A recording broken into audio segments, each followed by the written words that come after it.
bagaimana kabar Ananda hari ini? Ibu doakan Ananda dalam keadaan yang sehat dan selalu dilindungi oleh Allah Subhanahu wa Ta'ala. Nah, seperti yang kita ketahui, sekarang ini kita sedang dikhawatirkan oleh adanya virus corona, yang mana keadaan tersebut sangat mengganggu ke dalam proses pembelajaran kita di sekolah, sehingga kita tidak bisa belajar tatap muka. Nah, untuk itu kita harus bisa belajar dari rumah saja. Nah, melalui video yang Ibu buat ini, Ibu akan melanjutkan kembali materi pembelajaran kita. Nah, Ibu harapkan Ananda tetap semangat dalam mengikutinya.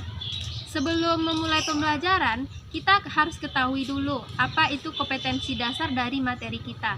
Nah, adapun kompetensi yang harus kita capai yaitu menganalisis keunggulan dan keterbatasan antar ruang dalam permintaan dan penawaran teknologi, serta pengaruhnya terhadap interaksi antar ruang bagi kegiatan ekonomi, sosial, budaya di negara Indonesia dan negara-negara ASEAN. Nah, itu adalah kompetensi dasar yang harus kita capai. Nah, adapun materi yang akan kita bahas hari ini adalah mengenai pelaku ekonomi dalam perekonomian, yaitu perannya dalam perekonomian. Nah, ada 4 pelaku ekonomi tersebut. Yang pertama ada rumah tangga konsumen, kemudian ada rumah tangga produsen, yang ketiga ada rumah tangga pemerintah, dan yang keempat ada rumah tangga luar negeri. Nah, kita akan bahas satu persatu dari kegiatan ekonomi. Sebelumnya, Ananda sekalian sudah tahu apa itu rumah tangga konsumen? Belum ya? Nah, jadi rumah tangga konsumen itu adalah sekelompok masyarakat yang melakukan konsumsi terhadap barang dan jasa yang dihasilkan oleh perusahaan untuk memenuhi kebutuhan sehari-harinya. Perusahaan menghasilkan barang dan jasa tujuannya adalah untuk memenuhi kebutuhan sehari-hari dari rumah tangga konsumen. Rumah tangga konsumen memiliki 2 peran. Yang pertama yaitu sebagai konsumen, yang kedua sebagai penyedia faktor produksi. Ketika konsumen membeli barang dan jasa dari produsen, konsumen wajib membayarkan sejumlah uang kepada produsen. Atau ketika kita belanja, kita wajib memberikan sejumlah uang terhadap barang yang kita belanjakan. Di sini, rumah tangga konsumen memiliki pendapatan, yang mana pendapatan tersebut diperoleh dari faktor produksi yang dimilikinya, kemudian dipinjamkan kepada perusahaan. Adapun pendapatan yang diterima oleh rumah tangga konsumen yaitu berasal dari faktor produksi yang dipinjamkannya kepada perusahaan, yaitu berupa balas jasa yang diberikan oleh perusahaan. Yang pertama yaitu sewa. Sewa adalah balas jasa yang diterima oleh rumah tangga konsumen karena telah menyewakan tanahnya kepada perusahaan. Yang kedua, berupa upah. Upah yaitu balas jasa yang akan diterima oleh rumah tangga konsumen karena dia telah mengorbankan tenaganya untuk bekerja di perusahaan. Yang ketiga yaitu bunga. Bunga adalah balas jasa yang diterima oleh rumah tangga konsumen karena dia telah meminjamkan sejumlah dana berupa modal untuk kegiatan produksi perusahaan. Yang keempat yaitu laba atau keuntungan. Laba atau keuntungan adalah balas jasa yang diterima oleh rumah tangga konsumen karena telah memberikan kontribusi berupa tenaga dan pikirannya untuk mengelola perusahaan sehingga perusahaan memperoleh laba. Rumah tangga konsumen memperoleh pendapatan yang nantinya berguna untuk membeli barang dan jasa yang dibutuhkannya untuk memenuhi kebutuhan sehari-hari. Selain rumah tangga konsumen, rumah tangga perusahaan juga memperoleh pendapatan, yakni diperoleh dari penjualan barang dan jasa yang telah diproduksinya, yang akan digunakan untuk membayar gaji karyawan yang telah bekerja untuknya.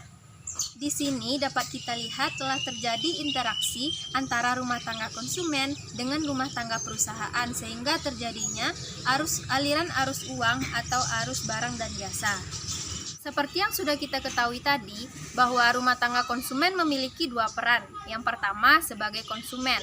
Rumah tangga konsumen sebagai konsumen ialah mereka dengan cara mengonsumsi barang dan jasa untuk memenuhi kebutuhan sehari-harinya. Kegiatan permintaan barang dan penawaran barang oleh perusahaan akan terjadi di pasar output atau pasar produk.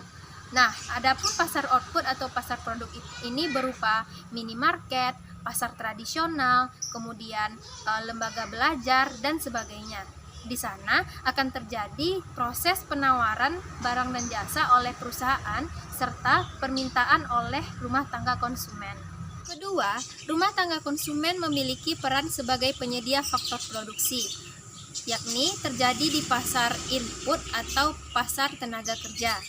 Nah, di sini faktor produksi yang ditawarkan oleh rumah tangga konsumen terdiri dari yang pertama, faktor produksi lahan atau alam, yaitu segala sesuatu yang disediakan oleh alam yang nantinya dapat menunjang kegiatan produksi barang dan jasa oleh perusahaan. Nah, di sini rumah tangga konsumen berperan sebagai pemasok faktor produksi tersebut. Kemudian, rumah tangga perusahaan akan memperoleh balas jasa berupa sewa atas faktor produksi yang telah ditawarkannya. Yang kedua, faktor produksi modal. Nah, di sini modal tidak selalu dalam bentuk uang, dapat juga berupa barang seperti mesin, gedung, kemudian alat-alat yang akan menunjang kegiatan produksi. Kemudian, rumah tangga konsumen berperan sebagai pemasok modal tersebut dan memperoleh jasa berupa bunga dari faktor produksi yang telah ditawarkannya. Faktor produksi tenaga kerja, yakni berupa guru, dokter, teknisi, dan resepsionis. Guru adalah tenaga kerja yang mengajarkan seseorang, dokter adalah tenaga kerja yang menyembuhkan, kemudian teknisi adalah orang yang bekerja di bidang teknik, serta resepsionis adalah orang yang bekerja melayani seseorang seperti di hotel dan sebagainya. Pelaku ekonomi yaitu rumah tangga perusahaan. Nah, apa saja peran dari rumah tangga perusahaan? Sebelumnya kita harus ketahui dulu apa itu rumah tangga perusahaan. Rumah tangga perusahaan biasanya kita sebut sebagai produsen. Nah, rumah tangga perusahaan ini adalah rumah tangga yang berperan sebagai penyedia barang dan jasa bagi konsumen. Nah, nantinya rumah tangga perusahaan ini akan mengorganisasikan berbagai faktor produksi yang telah disediakan oleh konsumen. Nah, setelah itu rumah tangga perusahaan akan melakukan proses produksi untuk menghasilkan barang. Setelah barang itu selesai diproduksi, rumah tangga perusahaan akan menjual barang yang dihasilkannya tersebut ke pasar atau ke tempat penjualan. Tangga produsen di Indonesia yaitu ada 3. Yang pertama ada BUMN yang biasanya kita sebut sebagai badan usaha milik negara. Apa saja contohnya?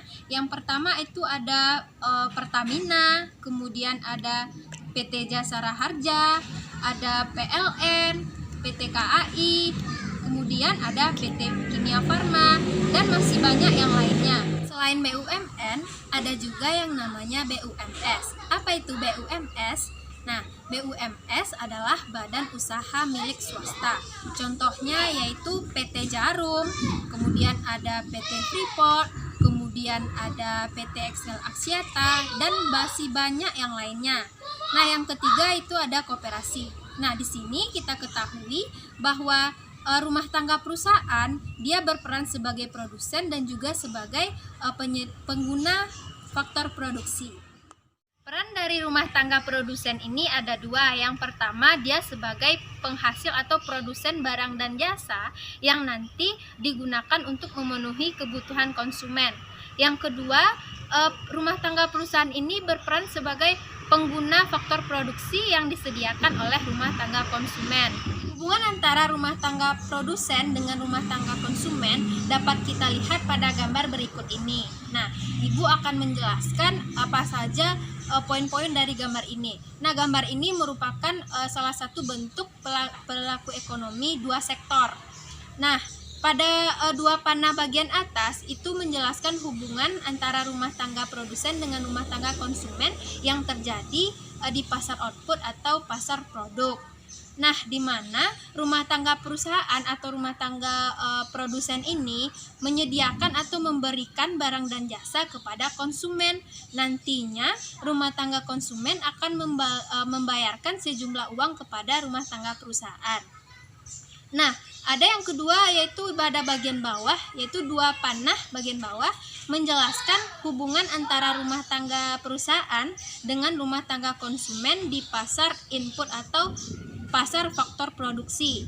Nah, di sini rumah tangga konsumen menyediakan faktor produksi yang nantinya diperlukan untuk produksi barang untuk menghasilkan barang oleh rumah tangga produsen.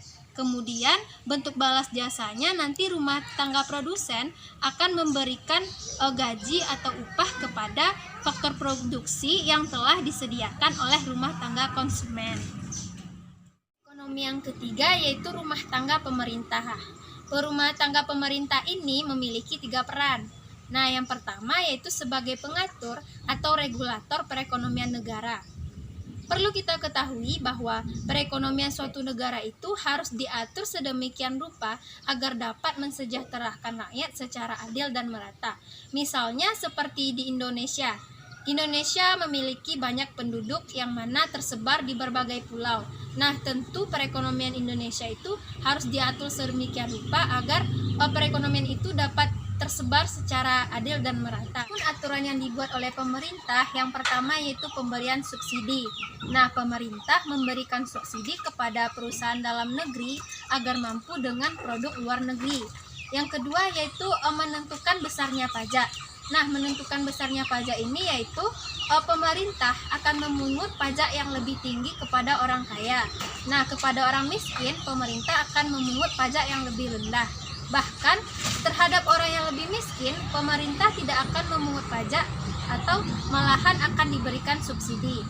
Yang ketiga, aturan yang dibuat pemerintah yaitu pemerintah memiliki wewenang untuk memberikan izin terhadap pendirian toko, swalayan, dan berbagai jenis toko lainnya. Peran kedua dari rumah tangga pemerintah yaitu sebagai konsumen. Nah, sama halnya dengan rumah tangga keluarga, pemerintah juga melakukan konsumsi atau konsumen terhadap barang untuk menjalankan tugasnya sebagai pengatur. Contohnya yaitu pada dinas pendidikan. Dalam menjalankan tugasnya, mereka pasti akan memerlukan yang namanya kertas, kemudian printer, serta tinta. Nah, berbagai sarana atau alat-alat tersebut diperolehnya dengan cara membelinya kepada produsen. Dari rumah tangga pemerintahan yaitu dia sebagai produsen atau penghasil. Nah, sebelumnya kita juga mengetahui bahwa rumah tangga pemerintahan itu memiliki yang namanya BUMN. Nah, BUMN ini kan contohnya tadi seperti PLN, PTKI. Nah, itu tujuannya adalah untuk memenuhi kebutuhan masyarakat juga, seperti PLN misalnya menyediakan listrik pada masyarakat. Jadi, selain dari pengatur, kemudian sebagai konsumen, rumah tangga pemerintahan sebagai pelaku ekonomi juga berperan sebagai produsen. Ekonomi yang keempat yaitu rumah tangga luar negeri. Nah, apa saja peran dari rumah tangga luar negeri? Perlu kita ketahui bahwa pada abad ke-21 ini peran masyarakat luar negeri terlihat sangat nyata dalam perekonomian internasional. Contohnya saja Indonesia mengekspor produk tekstilnya ke negara Jepang. Nah, begitu juga dengan negara Jepang, mereka mengekspor kendaraan bermotornya ke Indonesia. Nah, di sini terjadi transaksi antara negara Indonesia dengan negara Jepang. Nah, di sini terbentuklah yang namanya kerjasama antara masyarakat luar negeri. Nah, proses ekspor itu akan terjadi ketika kesepakatan antara orang-orang yang berkepentingan atau orang-orang yang akan melakukan ekspor tersebut tercapai. Nantinya barang tersebut akan dikirimkan melalui jalur darat ataupun melalui jalur udara. Proses ekspor itu akan diawali dengan kesepakatan-kesepakatan yang dibentuk oleh orang-orang yang berkepentingan. Nah, setelah kesepakatan itu terbentuk, kemudian mereka akan melakukan proses ekspor, yang mana proses ekspor itu akan dilakukan atau dikirimkan melalui jalur laut ataupun melalui jalur udara. Nah, berikut ini Ibu akan memperlihatkan sebuah gambar yang mana di gambar tersebut dapat kita lihat sebuah pelabuhan atau tempat barang-barang itu akan dikirimkan atau tempat barang-barang itu setelah dikirim. Sekian pembelajaran dari Ibu harapkan Anda sekalian mengerti pada materi ini dan tetap semangat walaupun kita harus belajar dari rumah. Nah, akhir kata dari Ibu, Assalamualaikum warahmatullahi wabarakatuh.